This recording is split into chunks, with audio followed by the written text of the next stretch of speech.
I'm Carson. I'm Jordan. Welcome to Take Two, and today we're going to be talking about the latest Star Trek film, Star Trek Beyond. Fire at will! Do it! Do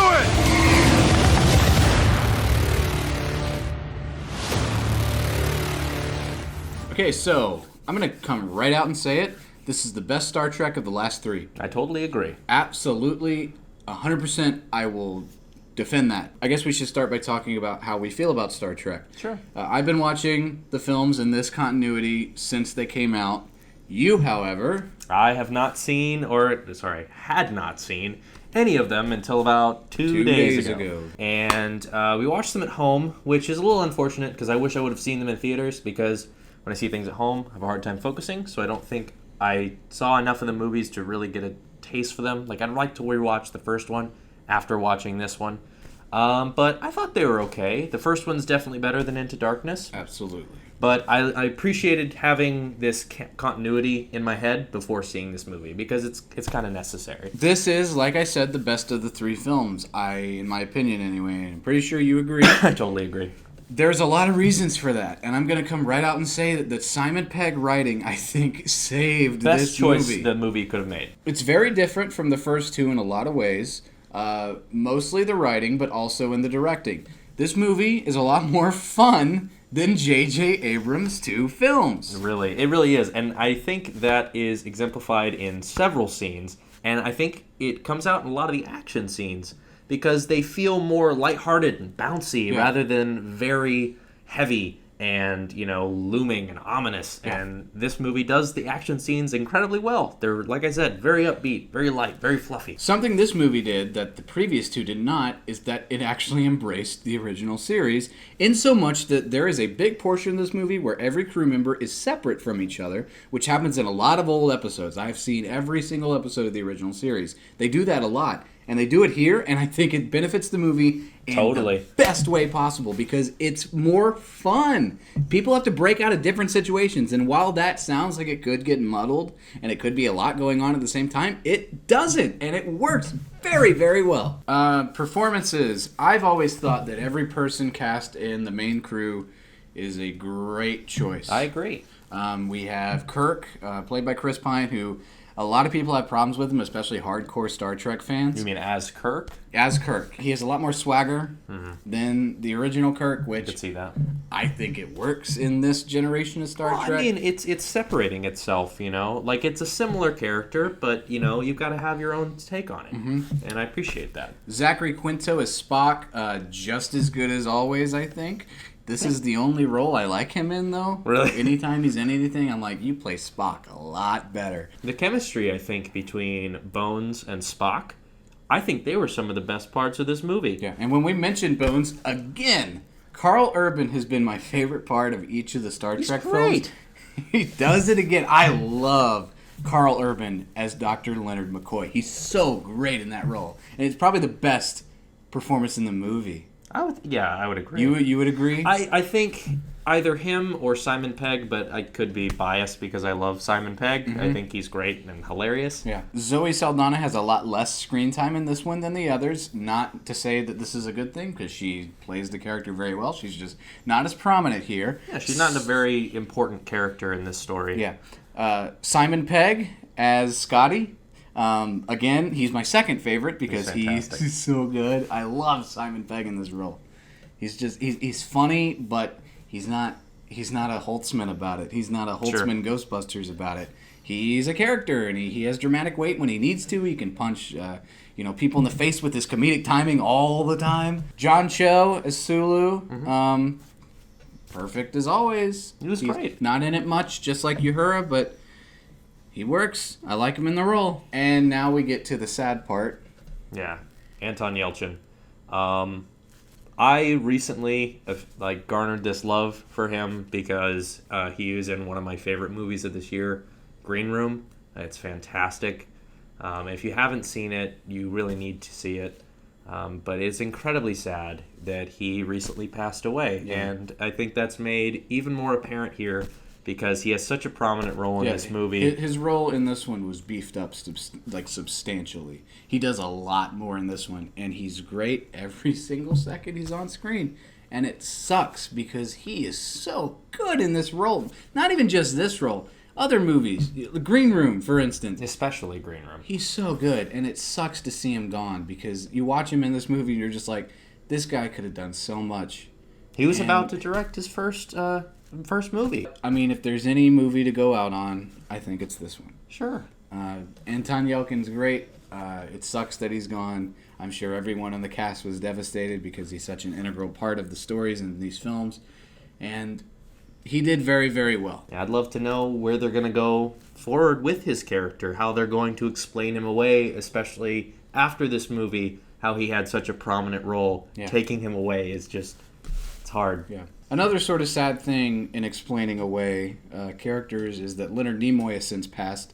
Also very sad. Since Into Darkness. And they very, very classily, I think so too, do it. They don't hit you over the head with it either, which I like. Mm-hmm. It's very subtle. Mm-hmm. It's not over the top. They don't make a huge deal of it, but at the same time, they respect both his character and everything he's done for the franchise over the many years that he was involved with it.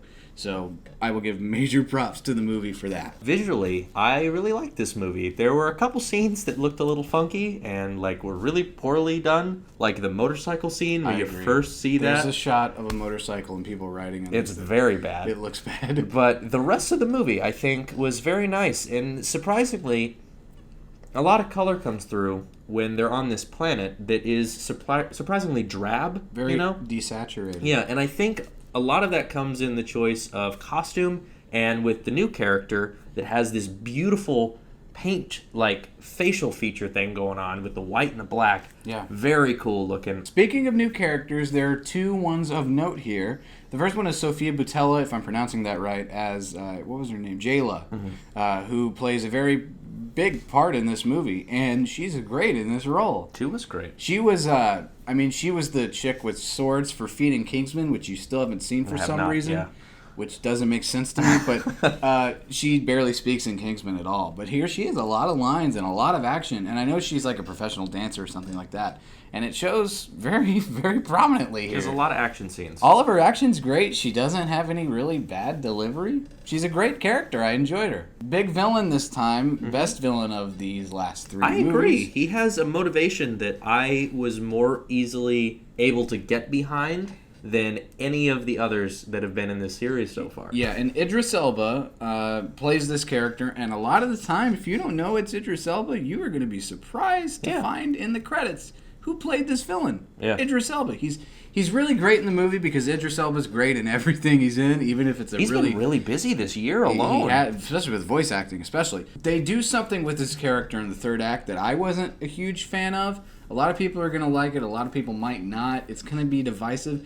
That being said, it doesn't really take away from the quality or the enjoyment of the movie. I was able to get on board with it, even though it's not the choice I necessarily would have made. So, when we talk about this movie and how wonderful and how much fun we had, it is incredibly unfortunate that the marketing campaign did not reflect this at all, because it is going to suffer at the box office because of it, and that is a shame. The first trailer, especially for this movie, I was like, this is where this franchise is going to make its downturn. It looks that way. It really does. That first trailer was it was bad. Unfortunately, that's the trailer a lot of people saw.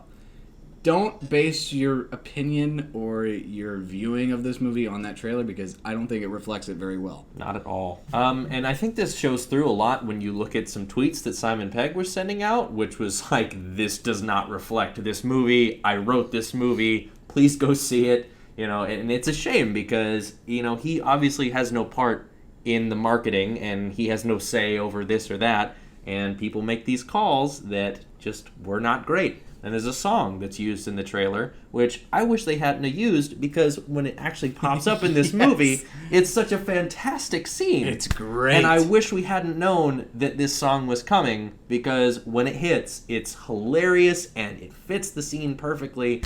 And I don't know, it's a reflection of the marketing. It just pushed itself in the wrong areas at the wrong time. I want to address something here, because there's a lot of people out there who don't like these movies because it's not Star Trek to them. Gotcha.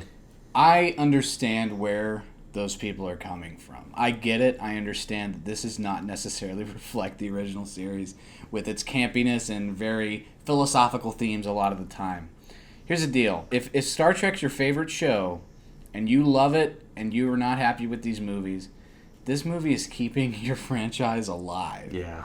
Who, in their right mind, in today's world, with all these blockbusters every week, wants to watch Spock and Kirk sit down in a room discussing morality and mortality? Yeah. No one. And guess what? A lot of what you like about Star Trek, a lot of what you want to see is in this movie. And it melds itself with the new movies with all the action. Very well. Shut up. So one more thing I want to touch on before we end this review and give our scores is the theater experience.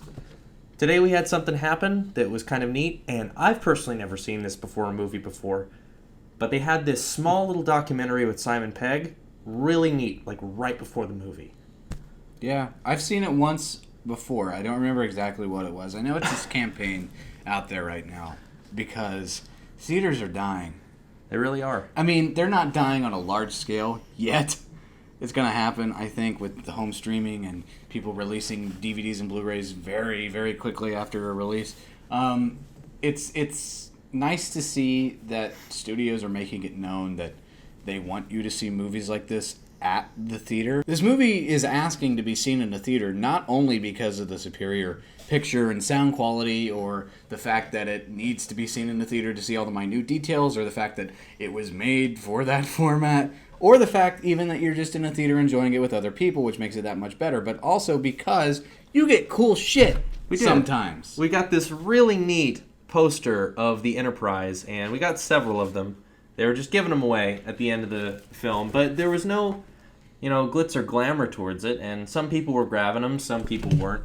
But that's neat. That's a really neat experience, and I don't know, you can't get that at home. You can't, after you pop your Blu-ray out, you get a poster from someone, or you get to be around other people who just saw this movie with you, and then as soon as the credits happen, everyone in the theater claps. Like, that's just so much fun, and you don't get that anywhere else. And we, obviously go to the movies all the time. Every week. This movie was my 44th visit to the theater this year. And it just, I don't know, I have no problem spending my money there because I love giving the industry my money and furthering this thing that I love so much. So when we speak on our scale, I'm considering the performances, everything, how much fun I had, 9. 9? I was going to give it an 8.5. 8.5? 8.5. Okay, so 9 and 8.5, what's that make it? 8.75? Around that, yeah. 8.75 aggregate score. It's good. Go see it. If you're a Star Trek fan who doesn't want to see this because you don't think it's your Star Trek, shut the hell up. If you want something that's super fun, just go see it. Take the wife, take the girlfriend out, take your friends. Hey, we're gonna go see a Star Trek movie for our first date. It's gonna be lots of fun. Is it that dirty? Shut the fuck up. It's fun. So if you like this review, be sure to let us know by liking, commenting, and subscribing if you do so choose. The channel is slowly growing at a snail's pace. I love it, though. I mean, seeing just 1 or 2 pop up each day, it's just like, oh my gosh, we got 2 more people today. That's crazy. It's better than no growth or negative growth. Yeah, it's great. We enjoy seeing the comments. We enjoy especially comments furthering discussion because films deserve to be talked about. So let's talk about them. Anyway, like I said, like, comment, subscribe if you do so choose. And we'll see you next time. Bye.